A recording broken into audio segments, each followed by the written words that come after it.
जब भगवान शिव सृष्टि के स्वामी हैं तो क्यों वे अपने माथे पर चिता की राख यानी कि भस्म लगाते हैं?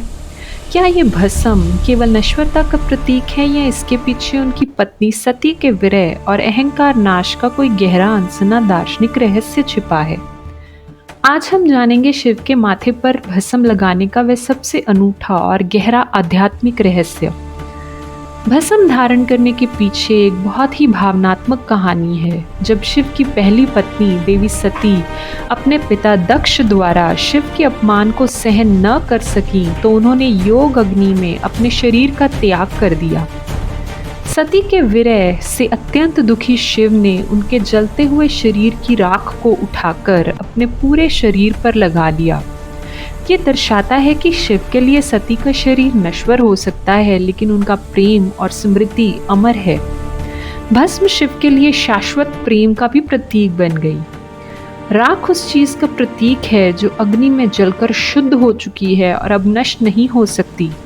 शिव इसे धारण करके हमें याद दिलाते हैं कि ये शरीर जिस पर हमें अहंकार है अंत में केवल मुट्ठी भर राख ही हो जाएगा। इसीलिए हमें शरीर के सौंदर्य और मोह में समय बर्बाद नहीं करना चाहिए, बल्कि आत्मा जो कि अमर है उस पर ध्यान केंद्रित करना चाहिए। शिव के माथे पर लगी भस्म की 3 रेखाएं जिन्हें त्रिपुंड कहते हैं केवल एक चिन्ह नहीं है, बल्कि ये ब्रह्मांड के तीनों मुख्य बलों को दर्शाती हैं जिन पर शिव का नियंत्रण है। त्रिपुंड की ये 3 रेखाएं प्रकृति के 3 गुणों का प्रतिनिधित्व करती हैं। पहली रेखा ऊपर की सतोगुण का प्रतीक है जो पवित्रता, ज्ञान और अच्छाई को दर्शाता है।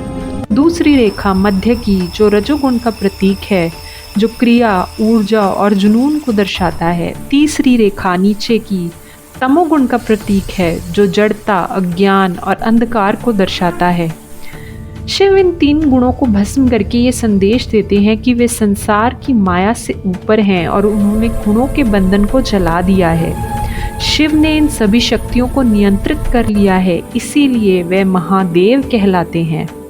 शिव की भस्म हमें सिखाती है कि शरीर के मोह में मत फंसो, अहंकार को राख कर दो और प्रेम तथा सत्य को धारण करो। यही मोक्ष का मार्ग है। क्या आप शिव के माथे पर भस्म लगाने के इस सती के विरह और नश्वरता के रहस्य को जानते थे? कमेंट्स में हर हर महादेव लिखें और अपनी राय दें। प्रेम बड़ा है या वैराग्य? ऐसे ही गहन रहस्यों के लिए हिंदी वार्तालाप को अभी सब्सक्राइब करें। धन्यवाद।